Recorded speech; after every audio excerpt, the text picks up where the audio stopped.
नमस्कार, आप सभी का स्वागत है यूथ अध्ययन के ऑफिशियल यूट्यूब चैनल पे। साथियों, एक बार फिर से मैं आप सभी के बीच एचपी पटवारी परीक्षा 2026 के लिए जीके का पार्ट 32 लेके आ चुका हूँ। पार्ट 32 का जो पहला क्वेश्चन है कि निम्न में से किस जिले में महाराणा प्रताप सागर जलाशय स्थित है। तो हिमाचल प्रदेश का वो कौन सा जिला है जहां पर महाराणा प्रताप सागर जलाशय स्थित है। तो महाराणा प्रताप सागर जलाशय हिमाचल प्रदेश के कांगड़ा जिले में स्थित है। ये क्वेश्चन आपके पटवारी परीक्षा और कॉम्पिटिटिव परीक्षाओं में कई बार पूछा गया है। अच्छा, क्वेश्चन पूछने वाला क्वेश्चन पूछता है कि महाराणा प्रताप सागर जलाशय को किस नाम से जाना जाता है। तो महाराणा प्रताप सागर जो जलाशय है उसको पौंग झील के नाम से जाना जाता है। इसको पौंग झील के नाम से जाना जाता है। ये किस नदी पर है? तो याद रखना है, महाराणा प्रताप सागर झील या आपकी जो पौंग झील है वो किस नदी पर है। तो ये व्यास नदी पर निर्मित है। इस बात को आपने डिटेल से याद रखना है। एक बार क्वेश्चन पूछने वाले ने क्वेश्चन पूछा था कि इसकी लंबाई कितनी है। तो इसकी जो लंबाई है वो आपकी 42 किलोमीटर है। ये क्वेश्चन कई बार आपकी जो परीक्षा है वहाँ पर पूछा गया है। इस झील की लंबाई आपकी 42 किलोमीटर है। इसको पौंग बांध के नाम से भी जाना जाता है। तो पौंग बांध कहाँ पर है? तो पौंग बांध महाराणा प्रताप सागर जो झील है वहीं पर जो है वो पौंग बांध भी है। अच्छा, एक बार क्वेश्चन पूछा था कि जो पौंग झील है या महाराणा प्रताप सागर जलाशय है वो कब बना था। तो ये बना था आपका 1960 में। साथियों, अगर आप भी एचपी पटवारी परीक्षा की तैयारी कर रहे हैं और आप भी एचपी पटवारी परीक्षा के लिए अच्छी तैयारी करना चाहते हैं तो आप जुड़ सकते हैं हमारे साथ।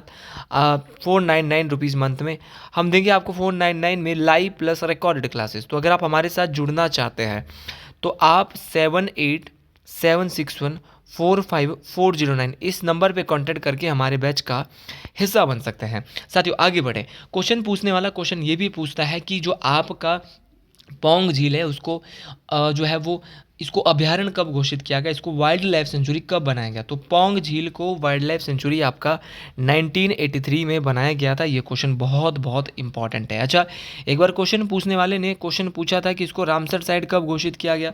तो इसको रामसर साइट घोषित किया गया था 2002 में। तो 2002 में इसको घोषित किया गया था कि ये रामसर साइट भी बनने वाली है।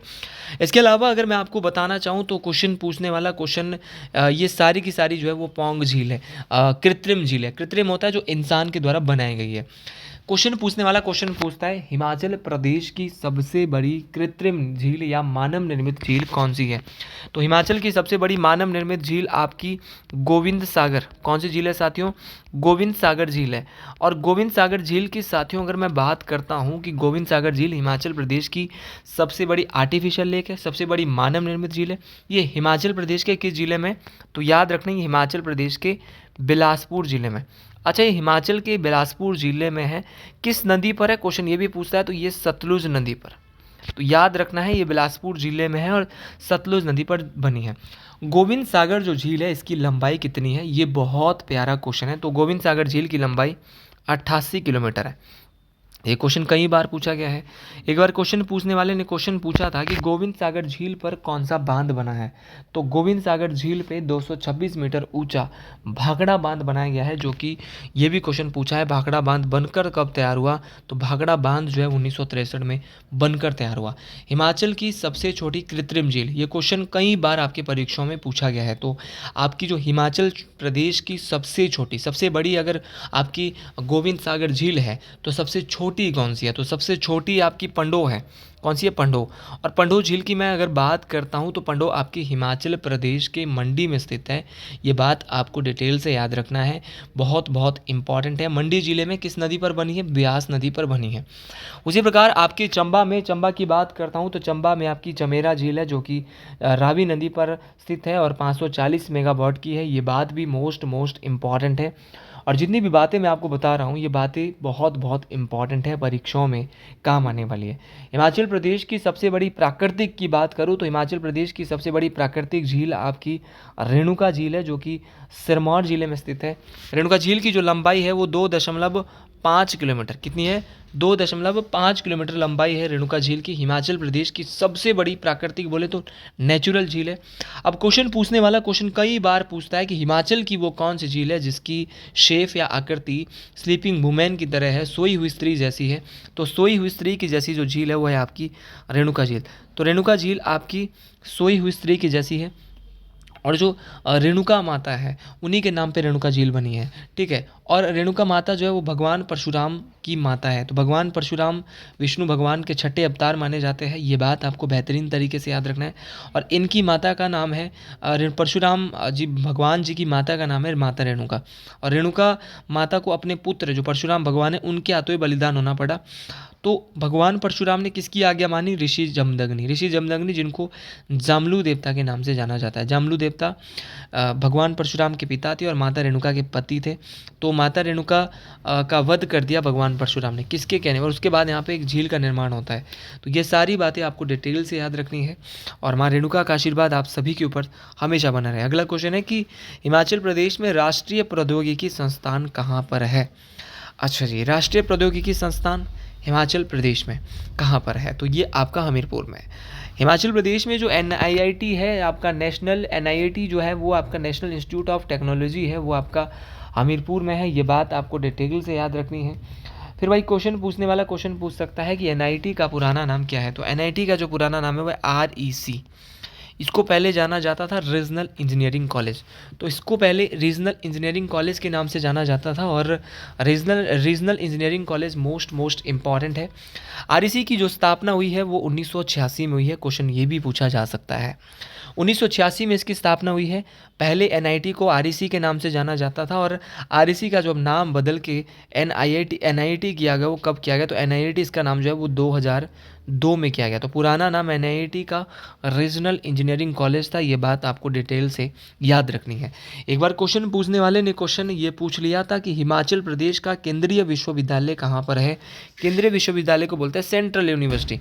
तो सेंट्रल यूनिवर्सिटी हिमाचल प्रदेश की धर्मशाला में है और इसकी स्थापना कब हुई है?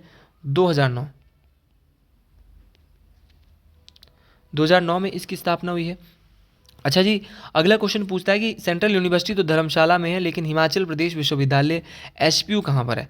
तो HPU है आपका शिमला। और HPU की जो स्थापना हुई है वो 1970 में। तो सारी बातें बहुत बहुत इंपॉर्टेंट है। उसी प्रकार एक बार क्वेश्चन पूछा गया था शूलिनी यूनिवर्सिटी कहाँ पर है? तो शूलिनी यूनिवर्सिटी आपकी सोलन में है। आपकी APG यूनिवर्सिटी आपके शिमला में है। उसी प्रकार एक बार क्वेश्चन पूछा गया था कि हिमाचल प्रदेश की इंटरनल यूनिवर्सिटी कहाँ पर है? तो इंटरनल यूनिवर्सिटी हिमाचल प्रदेश की जो है वो आपकी बड़ू साहिब में है। ये बात आपको डिटेल से। और बड़ू साहिब कहाँ पड़ता है? तो बड़ू साहिब गुरुद्वारा और बड़ू साहिब आपका सिरमौर में पड़ता है। महाराजा अग्रसेन यूनिवर्सिटी ये भी सोलन में है। मानव भारती यूनिवर्सिटी ये भी सोलन में है। एक बार क्वेश्चन पूछा गया था कि चौधरी श्रवण कुमार कृषि विश्वविद्यालय कहाँ पर है? तो वो आपका पालमपुर के कांगड़ा में है। तो चौधरी श्रवण कुमार कृषि विश्वविद्यालय पालमपुर में है।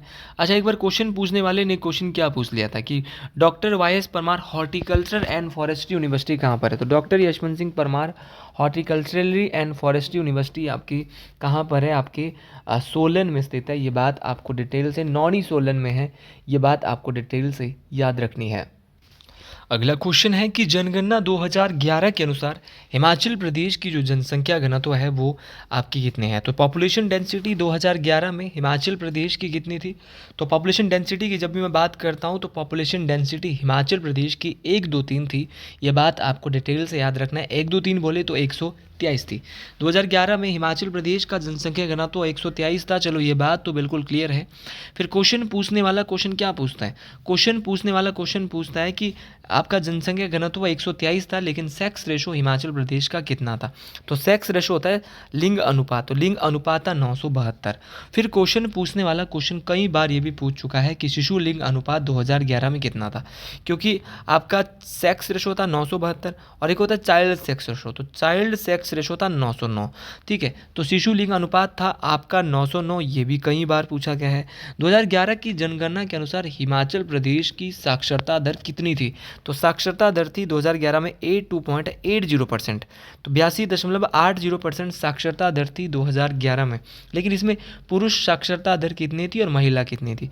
तो पुरुष थी 89.53% और महिला की जो साक्षरता दर थी वो थी 75.93%। तो दोनों बातें आपको बेहतरीन तरीके से याद रखनी है कि पुरुष साक्षरता दर थी 89.53% और आपकी जो पुरुष साक्षरता दर थी वो थी महिला साक्षरता दर थी 75.93%। तो मतलब कि दोनों बातें आपको बेहतरीन तरीके से याद रखनी कि पुरुष साक्षरता दर कितनी थी, महिला साक्षरता दर कितनी थी। अच्छा, एक क्वेश्चन और यहाँ पे क्या क्या क्वेश्चन बनता है।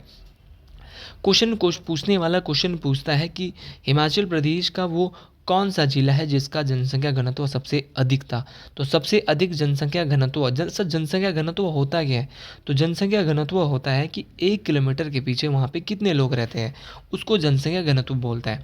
तो भाई 2011 के अनुसार हिमाचल प्रदेश के किस जिले का जनसंख्या घनत्व सबसे अधिक था, तो वो और कोई नहीं हमीरपुर था।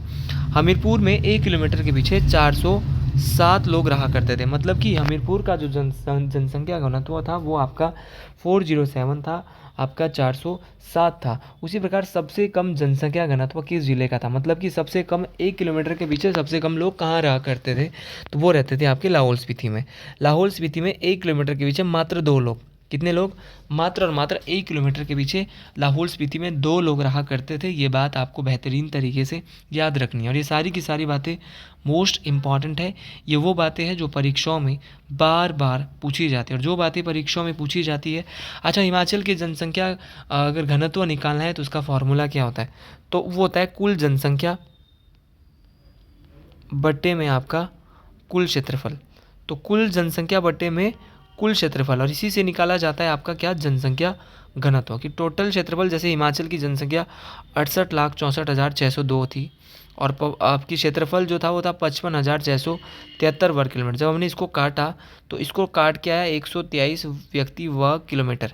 ठीक है, तो ये सारी बातें आपको बेहतरीन तरीके से डिटेल से याद रखनी है। जितनी भी मैं आपको डिटेल्स देता हूँ, डिटेल से आपको बताता हूँ, हर एक चीज़ जो बताता हूँ उन चीज़ों को आपने सीखना है कि एक्स्ट्रा बात कौन सी बताई जा रही है और कौन सी ऐसी बात है कि जो परीक्षाओं में काम आ सकती है। जैसे कि आपने देखा कि यहाँ पे हिमाचल की पॉपुलेशन सबको पता है 68,64,602 है, लेकिन अगले बार एग्जामिनर ये सब पढ़ के जाते हैं। क्वेश्चन ये भी पूछ सकता है कि 2011 के अनुसार पुरुष की साक्षरता दर कितनी थी, तो पुरुष थे 34,81,873। ठीक है, आपको याद रखना है 34,81,873 और महिला जो थी वो थी आपकी 33,82,729। तो ये सारी बातें आपको याद रखनी, 33,82,729। और ये सारी की सारी बातें परीक्षाओं में पूछी जाती है और जो बातें यार परीक्षाओं में पूछी जाती है उन बातों को क्यों ना याद रखा जाए, उन बातों को क्यों भूला जाए, ये सारी बातें आपको डिटेल से याद रखनी है। अगले क्वेश्चन की ओर बढ़ते हैं। अगला क्वेश्चन है कि किस तिथि से म्यूनिसिपल कॉरपोरेशन शिमला अस्तित्व में है। तो म्यूनिसिपल कॉरपोरेशन शिमला जो है वो आपका जो अस्तित्व में आया था वो कब आया था, ये थोड़ा सा बड़ा बेहतरीन क्वेश्चन है। ये 1 सितंबर 1970 को आया था। ठीक है, तो शिमला का जो म्यूनिसिपल कॉरपोरेशन है वो आपका जो नगर निगम जो है वो आपका अस्तित्व में आया था। इससे पहले नगर पालिका ये हुआ करता था। शिमला में जो पहली बार जो ये नगर म्यूनिसिपल बना था वो कब बना था, तो 1851 के आसपास नगर निगम सबसे पहले बना था। बाद में इसको म्यूनिसिपल कॉरपोरेशन जो है वो, तो शिमला में जो नगर निगम की स्थापना होती है वो 1851 में हुई थी और उस समय इसको नगर समिति के रूप में जाना जाता था और ये उस समय पंजाब का एक हिस्सा हुआ करती थी। ये बात आपको बेहतरीन तरीके से याद रखना। और बाद में इसको बना गया नगर म्यूनिसिपल कॉरपोरेशन, बाद में इसको क्या है म्यूनिसिपल नगर निगम में परिवर्तित कर दिया गया। ठीक है, पहले नगर पालिका होता था, फिर इसको क्या बना दिया, बाद में नगर निगम बना दिया। तो दोनों बातें आपको याद रखनी है बेहतरीन तरीके से और सारी की सारी बातें परीक्षाओं में पूछी भी जाती है। अगले क्वेश्चन की ओर बढ़ते हैं। ये क्वेश्चन थोड़ा बहुत अच्छा है कि निम्न में से किस जिले की साक्षरता दर हिमाचल प्रदेश में सबसे कम है। तो सबसे कम साक्षरता दर वाला जिला हिमाचल प्रदेश में कौन सा था, बड़ा प्यारा क्वेश्चन है कि जहाँ पे सबसे कम पढ़े लिखे लोग थे, तो वो था आपका चंबा। अच्छा, चंबा सबसे कम था, इसकी साक्षरता दर परसेंटेज में कितनी थी, वो थी 72.17%। याद रखना है 72.17% आपकी सबसे कम साक्षरता दर थी आपकी चंबा जिले की। अच्छा, चंबा जिले की साक्षरता दर सबसे कम थी, ये बात कोई भी बच्चा अगर किसी को भी पूछा जाए तो कोई भी ये बात बता देगा कि सबसे कम साक्षरता दर वाला जिला आपका चंबा था। अच्छा, चंबा की जो साक्षरता दर है वो आपकी सबसे कम थी, ये बात तो सब लोग बता गए, लेकिन क्वेश्चन पूछने वाला क्वेश्चन एक बार क्या पूछ गया था, क्वेश्चन पूछने वाले ने क्वेश्चन एक बार ये पूछा था कि सबसे अधिक साक्षरता दर वाला जिला कौन था। तो सबसे अधिक साक्षरता दर वाला जिला था हमीरपुर। हमीरपुर की बात करें तो हमीरपुर का जो लिटरेसी रेट है वो आपका कितना था, ये क्वेश्चन बहुत प्यारा क्वेश्चन है। तो हमीरपुर का जो साक्षरता दर था वो था आपका कितना, बहुत ही अच्छा क्वेश्चन है, बेहतरीन क्वेश्चन है। तो वो था आपका 88.15%। और कभी कभार ऑप्शन में आपका क्या हो सकता है, 89% भी हो सकता है। फिर क्वेश्चन पूछने वाले ने क्वेश्चन पूछा कि पुरुष साक्षरता दर कितनी। तो हिमाचल प्रदेश में टोटल साक्षरता दर की अगर मैं बात करूँ तो 82.80% 2011 के अनुसार थी। तो इस सारे क्वेश्चन मैं जनसंख्या से आपको क्वेश्चन बता चुका हूँ। तो यहाँ से आपको डिटेल से याद रखना है कि ये साक्षरता दर हिमाचल की कैसे कैसे थी। अगले क्वेश्चन की ओर बढ़ते हैं। अगला क्वेश्चन है कि पहाड़ी गांधी के नाम से हिमाचल में किसे जाना जाता था। तो पहाड़ी गांधी के नाम से जो हिमाचल में जाना जाता था वो बाबा काशीराम को जाना जाता था। बाबा काशीराम की बात करें तो ये इनका जन्म कब हुआ था। तो इनका जन्म आपका 11 जुलाई 1882 को हुआ था। तो 11 जुलाई 1882 को बाबा काशीराम का जन्म डाडासीबा के गुरनकड़ गांव, एक कांगड़ा में पड़ता है, वहाँ पर हुआ था। तो कांगड़ा जिले के डाडासीबा के गुरनकड़ गांव में जन्म होता है बाबा काशीराम का। बाबा काशीराम की बात करें तो ये 1902 में स्वाधीनता संग्राम, स्वतंत्रता के संग्राम में कूद पड़े। और याद रखना है इनको जो है वो एक जनसभा हुई थी 1937 में, एक जनसभा होती है जिस जनसभा का नाम था गद्दड़िया। याद रखना है गद्दड़िया जनसभा। ये भी क्वेश्चन आ सकता है कि किस जनसभा में पंडित जवाहरलाल नेहरू ने बाबा काशीराम को पहाड़ी गांधी की उपाधि दी। तो वो थी गद्दड़िया जनसभा। और गद्दड़िया जनसभा हुई थी आपकी 1937 में। ये आपको बेहतरीन तरीके से याद रखना है। और याद रखना है कि सरोजनी नायडू ने इनको पहाड़ी गांधी कहकर संबोधित किया। तो सरोजनी नायडू ने इनको पहाड़ी गांधी कहा, और आपका जो पंडित जवाहरलाल नेहरू है इन्होंने इनको पहाड़ी गांधी और सरोजनी नायडू ने कहा पहाड़ा दा बुलबुल, पहाड़ी बुलबुल या पहाड़ा दा बुलबुल। और जो आपकी जवाहरलाल नेहरू उन्होंने गदड़िया जनसभा में इनको क्या कहा, पहाड़ी गांधी कहा। तो याद रखना है मोस्ट इंपॉर्टेंट है। और जब भगत सिंह, सुखदेव और राजगुरु को फांसी पर चढ़ाया गया तो इन्होंने आजीवन काले कपड़े पहनने का यहाँ पे बात कही थी। ये सारी की सारी बातें आपको डिटेल से याद रखनी है। तो साथियों ये सारे क्वेश्चन बहुत इंपॉर्टेंट है, सारे क्वेश्चन बार बार पूछे जाते हैं। तो गुरनकड़ गांव जिला कांगड़ा से संबंध रखते हैं बाबा काशीराम। तो आज के लिए इतना ही। वीडियो पसंद आई हो कमेंट बॉक्स में ज़रूर लिखें। हर हर महादेव।